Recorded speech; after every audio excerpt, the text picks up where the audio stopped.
welcome back to my channel. This is Suprabha Mehta Sharma and I hope आप सब अच्छे हैं, अपना ख्याल रख रहे हैं.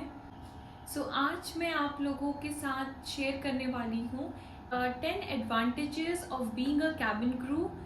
10 ऐसे एडवांटेजेस जो मुझे मिलते हैं एक कैबिन क्रू होने के लिए और जब आप कैबिन क्रू बनेंगे. ऑल्सो गाइज, मेरा एक इंस्टाग्राम हैंडल है जिसका लिंक मैं नीचे शेयर कर दूंगी. So please go and check out my page. So what are the different types of advantages that a cabin crew gets when he or she is flying for any of the company. I am going to tell you top 10 जो मेरे हिसाब से हैं. So let's get started. So सबसे पहले जो मुझे लगता है क्रू होने का वो है फ्लाइंग बेनिफिट्स. दैट मीन्स हमें पूरे पैसे नहीं पे करने पड़ते हैं अगर हमें अपनी पर्सनल बुकिंग करनी है. ये एयरलाइन टू एयरलाइन डिफर करता है. किसी एयरलाइन में होता है कि हमें सिर्फ टैक्सेस पे करने होते हैं और कुछ एयरलाइन जैसे कि 8,000 टिकट है फ्लाइट का तो शायद हमें वहाँ पे सिर्फ 2,000 ही पे करने होंगे. ये एयरलाइन टू एयरलाइन डिफर करता है. सेकेंड बेनिफिट ये है कि every day is a new day. New day as in आप हर दिन डिफरेंट लोगों के साथ फ्लाई करते हो. आपके साथ जो क्रू होते हैं वो भी अलग होते हैं. आप अलग अलग प्लेसेस में जाते हैं. आपकी फ्लाइट में जो पैसेंजर होते हैं वो अलग होते हैं. So you get to meet multiple people in one day from different cities and culture. Third is your promotion chances are very high as compared to other corporate sector. Now again it depends आप अपनी profile कैसे maintain करते हैं, but your chances are pretty high. Fourth one is you make a lot of contacts. Obviously अगर आप एक crew के साथ फ्लाई कर रहे हैं आपका एक अच्छा बॉन्ड हो जाता है. You know people across the world and if you're flying domestic across India. Fifth, वो तो आप सभी को पता है, travel places every day. So routine कैसा रहता है कि आज मैं मुंबई फ्लाई कर रही हूँ, कल शायद मैं रांची होंगी और उसके अगले दिन शायद मैं देहरादून होंगी. एंड अगर आप इंटरनेशनल फ्लाई कर तो फिर शायद आप ब्रेकफास्ट पेरिस में कर रहे हैं और मे बी आप डिनर कहीं और. So you get to see a lot of places. Sixth is stays at amazing 4-5 star hotel. So airline make sure that their crew is staying in one of the best hotels which is there in the city. Seventh, not just that कि आपको 5-star stay मिलता है, you get to enjoy the perks that are there inside the hotel. For example, आपकी laundry complementary होती है, आप उनका gym use कर सकते हैं, आप वहाँ स्विमिंग पूल यूज कर सकते हैं.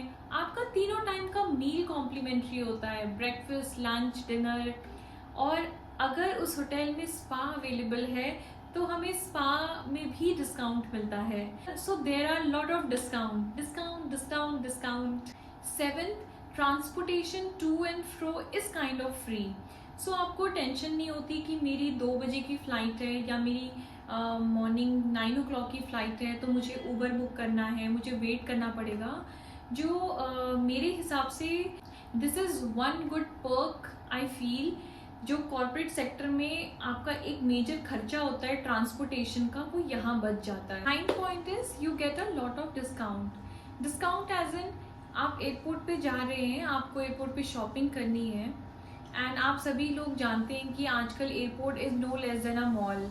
So when I walk in the airport and when they know that I am a crew, I get a lot of discounts on various things. It also depends airport to airport. Like अगर हम चेन्नई में होते हैं तो मुझे किसी shops में discount मिलता है, बट अगर मैं कैलकाटा में हूँ तो मुझे ऑलमोस्ट एवरी शॉप में डिस्काउंट मिलता है. इवन होटल्स में डिस्काउंट मिलता है अगर मुझे अपनी पर्सनल बुकिंग करनी है होटल की. कैसे होता है, जिन होटल्स के साथ हमारी कंपनी का टाई अप होता है उन होटल्स में हमें डिस्काउंट मिलता है. 10th पॉइंट इज ये तो आप सभी जानते हैं that being a cabin crew आपका सैलरी पैकेज काफ़ी अच्छा होता है. I feel this is one of the highly paid job in the world. And ये एयरलाइन टू एयरलाइन भी डिपेंड करता है किस कंपनी के साथ फ्लाई कर रहे हैं. आप डोमेस्टिक फ्लाई कर रहे हैं या आप इंटरनेशनल फ्लाई कर रहे हैं. ऑल्सो लाइक यहाँ पे ऐसा होता है कि आपकी एक बेसिक सैलरी होती है, बट वो बेसिक सैलरी ही नहीं आपको मिलती है. यहाँ पे ऐसा होता है कि आप जितना फ्लाई करते हैं उतने आवर्स आपके पैसे जुड़ते रहते हैं. So this is one major point मुझे लगता है जो आई थिंक हर कॉर्पोरेट लाइफ में नहीं होता है. Also, sometimes you feel like a celebrity on board. I don't know why, but people seeing us, you walk in together in poise with the handbag, you feel like a celebrity. And also, you inculcate this habit of becoming a very kind person. You become very patient when you are in this field, because this field is all about this. So these are the 10 points according to me are the advantages of being a cabin crew or perks of being a cabin crew.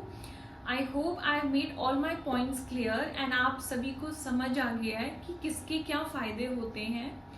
और next video में मैं आपको ये बताऊंगी top 10 disadvantages of being a cabin crew. Thank you so much for watching my video till now. If you like my video, then please like, share and comment. Also, please do not forget to subscribe to my channel.